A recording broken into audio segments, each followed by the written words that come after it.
Zbadal som, ako po ceste beha kačička s malým. Zastal som a v kanáli som videl, že sa pohybujú ďalšie malé. 6 mláďat spadlo do hlbokého kanála krytého mrežou. Ich mama sa k ním nevedela dostať a pobehovala po rušnej ceste. Všimol si ju okolo idúci vodič, ktorý neváhal zavolať hasičov.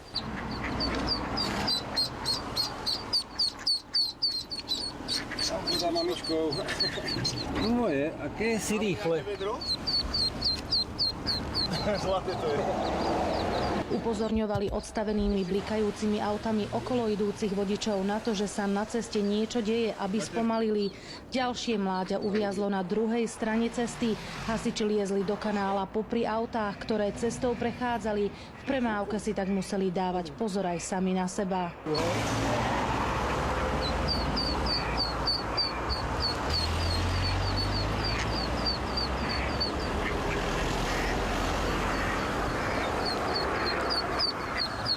Behala určite aj s malým.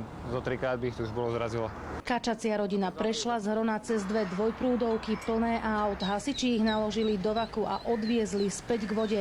Všetky sa bezpečne vrátili tam, odkiaľ sa vybrali na výlet.